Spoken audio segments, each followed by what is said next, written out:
Welcome to the Wealth Stream Podcast. The team at Hightower Great Lakes share their insights and passions for empowering their clients to live their best life. In this energetic podcast, we will take you on a journey to help you navigate your financial future, overcome life's challenges to reach your financial goals, and find the financial clarity you've been searching for. Let's explore the downstream impact of your wealth and what it means to you, your family, and your community to live greater. Hello and welcome to the Wealth Stream with Tim Scannell from Hightower Great Lakes. Tim, it is so good to be back with you. Yeah, I'm excited today because I love succession planning, estate planning, working with business owners, and we're talking about our Pathfinder today. So I'm excited about the topic. Yeah, me too. The Pathfinder we're going to get into in just a minute, but I know your heart. I know that through working with you over these last couple of years on all these podcasts, all this educational material that you're putting out, you get super passionate about succession planning. And I think it's just that overwhelming desire to watch somebody go into that next stage of their life and the joy that you see on people's faces when they know that they have a firm plan. Yeah, and part of it, before we get into it, my passion for it goes back to really when I first started in the business. And I was fortunate enough to work with my father-in-law, who's an electrical contractor. And he's starting the process. He was early 60s, and unfortunately he passed young at age 63 in the middle of the process. And I think one of the things I took away from that is you can't start too early, and everyone needs to be thinking about it. So I really do feel like I want to help entrepreneur business owners just always be prepared to exit whenever they want on their terms. Yeah, absolutely. And for the listening audience, I want you to know that Tim is providing a resource. It's a beautiful document, and it's a downloadable PDF that's going to be available on the website, and Tim can kind of give you more information about that at the end. But we are going to put a link in the show notes where you could just click on that link, head right to the website, and download this. It's a direct link to the PDF itself. And Tim will explain a little bit more about what this PDF is, what this Exit Pathfinder document is. So that's one way to get it. The other way to get it is actually even better because it gives you an opportunity after you listen to this show. We're going to give you another way to receive this document where you can actually also get some one-on-one time with Tim if you have questions about what you hear today. So stay tuned for that. So Tim, why don't you explain what the Pathfinder is? So the Pathfinder is when someone downloads or asks us requests for the document, they'll see, but it's a visual path that we take people through to help them with the exit planning process. One of the things I find is business owners, entrepreneurs, they spend all their time and energy serving their clients, delivering on time, under budget, providing for their employees, their team, their family, but very rarely do they step back and really say, how am I going to get this business and help it convert? How can I convert the value of this business out at some point on my terms when I want at the highest value so that my family can be provided for? So this Pathfinder is a flow, that process that we walk people through. And what I thought I'd do today, Eric, is kind of give you an example of a client we did this with. And actually, this is a client that I worked on for several years. I still work with, but this process took a while as it always does. But I thought I would do that today. So this is a real-life case study. Yes, real life, but of course I've changed the names to protect the innocent and also to keep compliance very happy. All right. And to keep confidentiality. So I've changed a few names, and there are no names, I should say. Yeah. All right. No names. Let's do this. I'm excited to hear how this went. So I started working with this individual. Actually, I met him when I was in high school. I worked at one of his mall. He had a couple of stores selling food at different mall, like food courts. And I worked for him, helped me get through college, get through high school. And he was originally in real estate management, shopping mall management, ended up opening some food court stores and built a kind of a business where he ended up having 17 different stores at different malls. And he was very number orientated, which probably just is what appealed to me, because I'm a recovering accountant. And I'll just give you a quick story. When I first was married about a year, my wife and I were thinking of opening up an ice cream, 31 flavors, Baskin Robbins in the mall. And I went to him and I said, this is what we're thinking. This is the mall we're thinking about. And he said, okay, stand out in front of the store with the clicker and just click on how many people walk by, how many people go in, and just do that 2 Saturdays in a row for 2 hours each time. I was like, okay. So I went back with the results and he's like, you'll lose your shirt. Don't do it. Wow. I mean, he was just such a sharp person, and he became a mentor. And so I think of him when I talk about this story and his family so fondly, because he had such an impact on my life. In addition, and I was grateful to be part of the planning process with him. Yeah, I'm interested to hear more about how this relationship developed, because I'm sure it was probably pretty interesting to him that this young kid who worked for him in his food court all these years later is helping him to move on to that next stage of his life. Exactly. So it was probably 4 or 5 years out of college, working as a CPA and a certified financial planner, and I was working with him. And so he had some unique situations, but I call them unique. But what I find years later from working with dozens and dozens of businesses, that it's pretty common. So there were 5 kids, 3 boys, 2 girls, and the girls were in the business, the boys were not. So that always creates this issue where I find that perception is more important than reality. If you're in the business, you're the one doing all the work.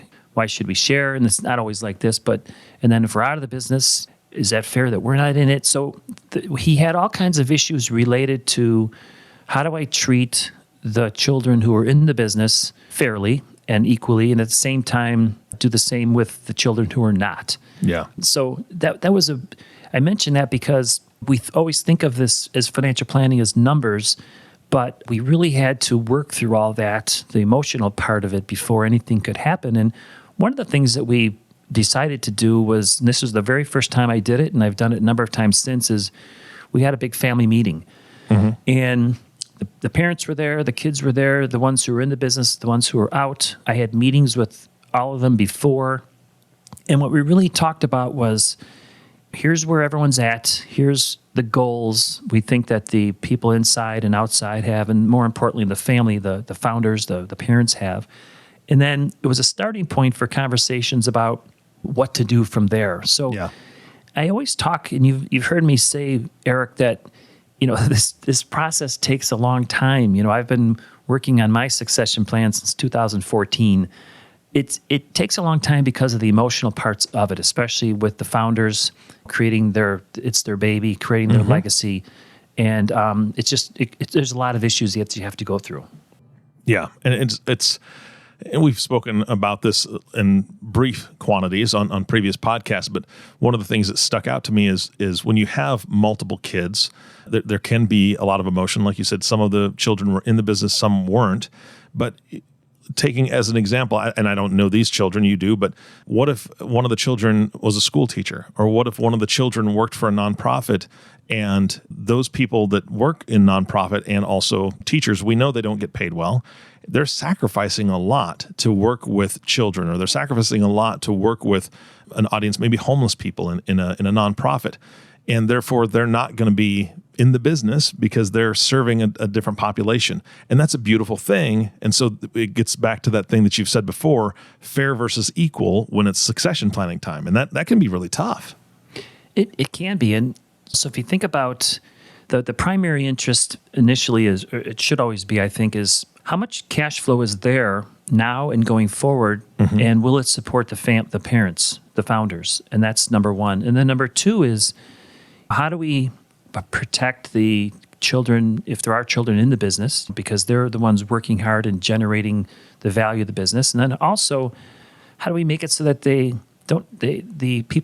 kids not in the business can at some point in the future receive value, but at the same time don't always look for the business for cash flow, that they like, give me some dividends, things like that. It happens with almost every family business I've ever worked with.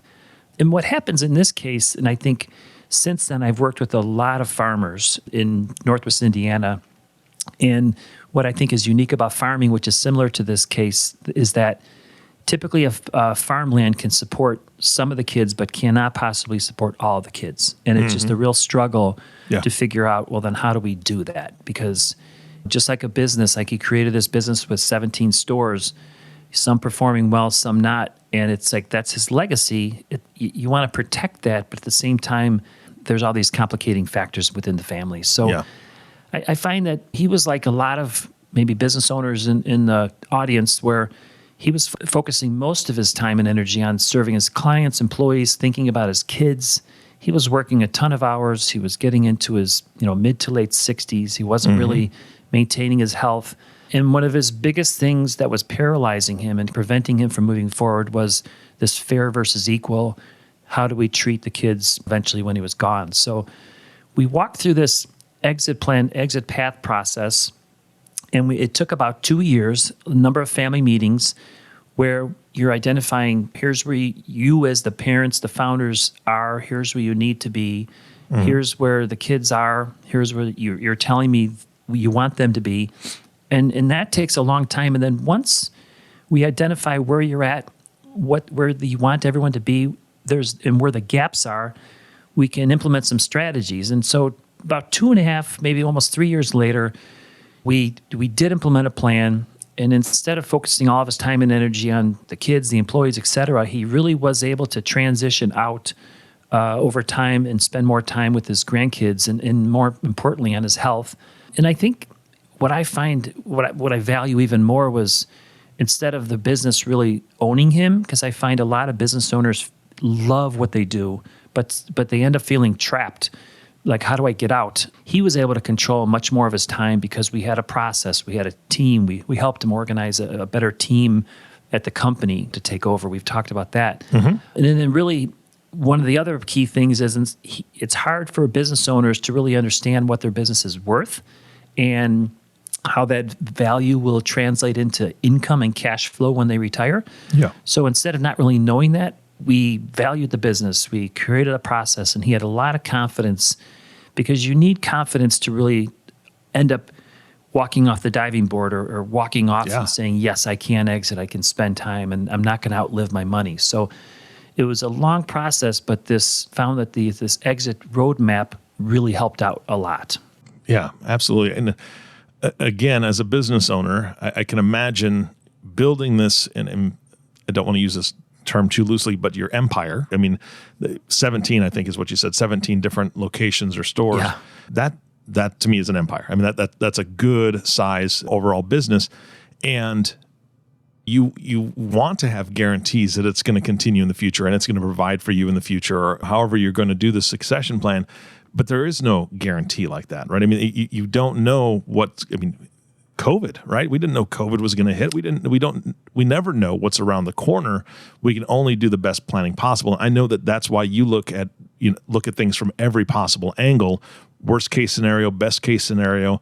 How do you help them understand that number one, you have to look at all those scenarios, right? And then number two, make it so they don't feel like, oh man, it's going to be the worst case scenario, because that's just the gloom and doom of us.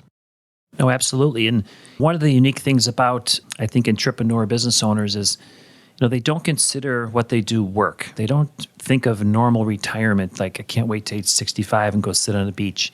And so we always focus on something we call work optional, so that they have the option to step back, or they have the option to step out and be prepared for that. So when we walk through the exit path with this client in particular, I'll just give you a little overview of kind of the process we took and what the results were. So the first step is always this discovery process. And like I said, this took a while, because typically you're pulling out from the founder, the patriarch, a lot of emotional baggage, I should say.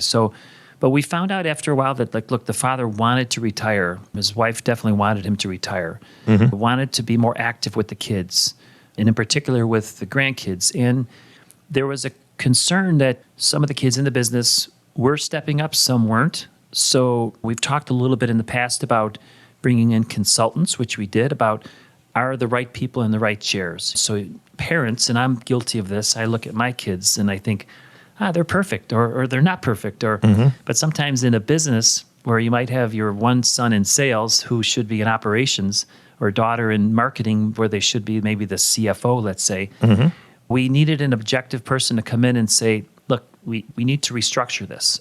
I've even had a separate case where one of the kids who was not in the business, we need to bring that person in because they have the skill sets you need.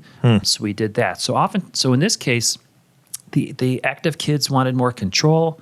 They wanted more control over their destiny, who were the ones who were in the business. The non-active children wanted cash flow.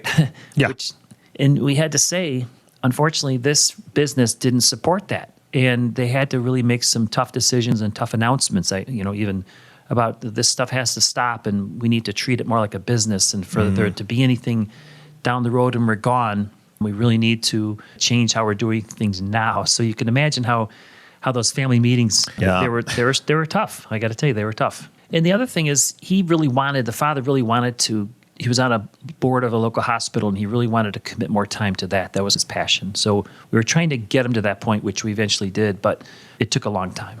Yeah. So when you say you bring in outside consultants, is that part of the family meeting process where you have somebody that can help rough or smooth over those rough spots, right? I mean, I don't think any kid likes to hear, hey, by the way, the cash flow that's been coming in, we're going to need to slow that down or stop that all together to get this back on track or whatever it is.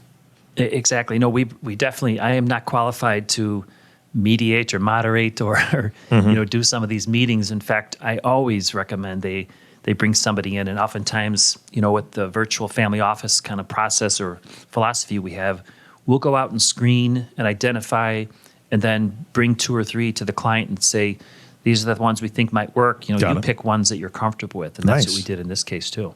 Oh, that's fantastic. Now, is this also something, because I know you've spoken about different ways and different places to have this. Is this an off-site thing? Are you not doing it in the home? Are you doing someplace neutral, not in the business? Yeah, we did this off-site. I think, first of all, most homes are not like physically equipped to have it, but also there's comfort zones for different people, and then there's some kids who just don't want to be there. Yeah. So the home is just so emotional. You typically, I think, my opinion anyway, is that you want to have it in a neutral spot. So in this case, we did it at a country club, rented a room, had food. Everything was just much more casual. Yeah. There's so many things to consider when you're putting this together. I mean, I know that's why you do a questionnaire. That's why you do a ton of research into how the family may react and how your client specifically is going to feel most comfortable. That's a lot that you're putting together. It is. And then, so when we finished the discovery process, so we all agreed this is where we're at. And then you have to go through this whole second process of, well, where do you want to be and what do you actually need? So what after-tax cash flow each month do you need deposited into your checking account, for example? What are some of the plans you have for travel, for gifting, for estate planning? So you go through this process to come up with what's the value of the company. So you go out and you do a valuation. You could either do a formal one with a CPA who's also like a certified valuation expert, or you can do an informal one. But either way, you need to know, what it's worth. You got to bring the attorneys and the CPAs into it. You got to bring the bankers involved, because if there's debt or if there's bank financing, they certainly have to be on board. So the second step is really, okay, you told us we know where you're at. Now let's talk about where you want to be. In this case, there was a couple of really unproductive stores that, due to history, like this is one of my first stores I opened. This is one of my favorite stores, but they weren't really making money. And when you allowed some of the active kids to step up and say, we really need to restructure how this is working in investing in technologies, that was one of the biggest takeaways from that, where do we need to be step and where the gaps are. So that whole process there took about 1.5 years just to say, here's where we're at, here's where we want to be, here are the gaps, and then let's get together with the family and really start choosing a strategy and a path. And that's kind of where we went next. Okay, so tell me about that.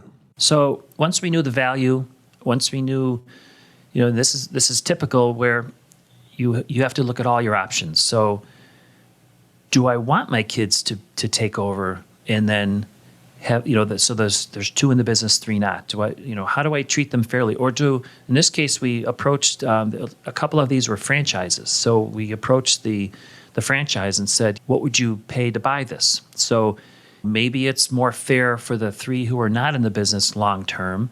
Maybe it's better for the owners to sell. And then the 2 who are in the business, they could continue to manage if the franchise bought it, et cetera. Talk to a private equity firm because this was a pretty good sized company. It turns out that wasn't a good path. We looked at an ESOP. That wasn't a good path. So we tried to look at all the different strategies on this exit path process. And in the end, what they determined was it made the most sense for the parents It made the most sense for the family that the kids who were involved in the business continue to manage it and grow it. And at the same time, we figured out a way to let the non-active kids in the business participate in some sort of cash flow and then on the back end, ultimately, like there was some key man life insurance, there was a buy-sell agreement, and some business continuation planning that we were able to implement for them that really made everyone happy in the end. And that was years and years ago. So, Eric, this was an instance where it all worked out. So the clients have since passed several years ago. The business did transition. I think the family is happy. They were happy with how the process worked out during the client's life and subsequently. And it's just one of the things that really makes me happy as I see this, because I've seen instances where the planning isn't done, where I get called in maybe too late or after the fact. And it's never good, really expensive. Very few people are happy. And if you just went through and did the work up front and you follow a process like this where you identify where you want to be, where you are, where are the gaps, and then get all the advisors involved, the CPA, the attorney, the bankers, the trust officers, your wealth managers, and then look at all the strategies, because there are there's a lot of different strategies. But this is one of my favorites because I watched the whole process and it really worked out great. Yeah, and for the audience's benefit, because I know the answer to this, you've spoken about it before, but if somebody's new to this podcast, one of the things that you've spoken about on previous podcasts is helping to organize and get all those different professionals to the table and working together. And one of the things that you've also reiterated, and I want to make sure the audience knows, is that you don't force your connections on anybody. You work with a large number of professionals.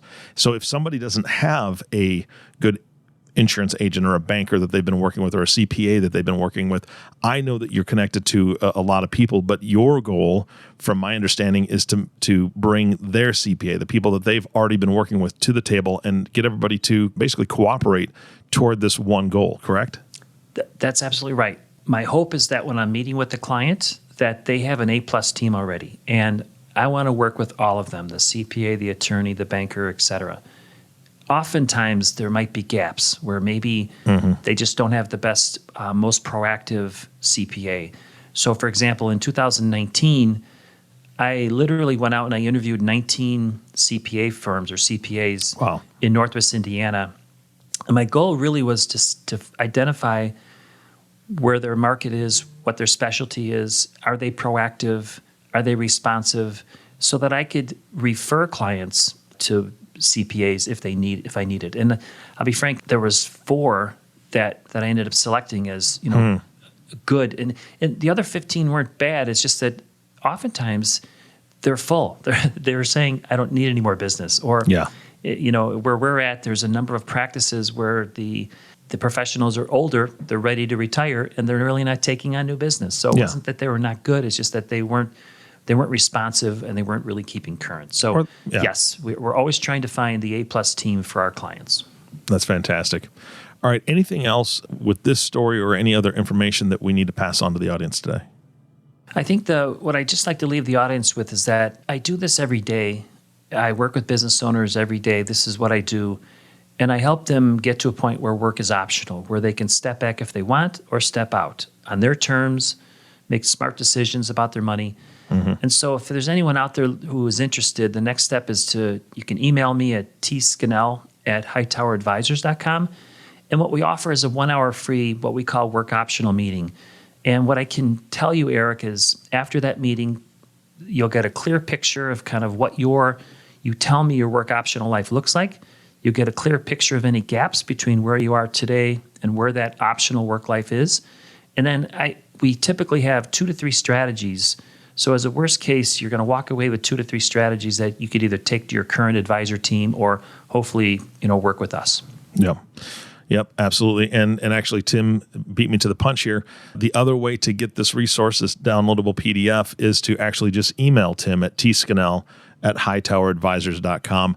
And the main reason to use that one is if you have a question from something that you heard today.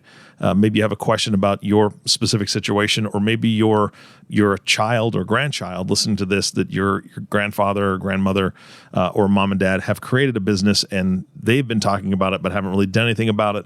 Maybe you have some questions for Tim and can help get him involved in helping your family. That would be a big thing. So Scannell at hightoweradvisors.com is how you can email him any questions you have. And of course, he'll just send you the PDF so you can take a look at it. Tim, thank you so much for your time. It's always a pleasure. I love the heart that you have for your clients and for business owners. And I hope that people listening to this reach out quickly, because like you said, it's never too early to start, but there is a point where it's going to be too late. Yeah, I mean, if you wait that just an extra year where you're not seeing your grandkids or taking that cruise, once we can do cruises again, right? Yeah, exactly. Yeah. All right, Tim, again, thank you so much for your time, and thank you so much for tuning in and listening to the Wealth Stream Podcast with Tim Scannell. If you have not subscribed to the podcast yet, please click the subscribe now button below. This way, when Tim comes out with a new podcast, it'll show up directly on your listening device. This makes it much easier to share these podcasts with your friends and family. Again, thank you so much for listening today. For everyone at Hightower Great Lakes, this is Eric Johnson reminding you to live your best day every day. And we'll see you next time. Thank you for listening to the Wealth Stream Podcast. We hope you gained some valuable insight that you can apply to your life and share with others. Please don't forget to subscribe below to be notified when new episodes become available. And don't forget to live greater. The information covered and posted represents the views and opinions of the guest and does not necessarily represent the views or opinions of Hightower Great Lakes. The content has been made available for informational and educational purposes only. The content is not intended to be a substitute for professional investing advice. Always seek the advice of your financial advisor or other qualified financial service provider with any questions you may have regarding your investment planning. Hightower Great Lakes is a group of investment professionals registered with Hightower Securities, LLC, member FINRA and SIPC, and with Hightower Advisors, LLC, a registered investment advisor with the SEC. Securities are offered through Hightower Securities, LLC. Advisory services are offered through Hightower Advisors, LLC.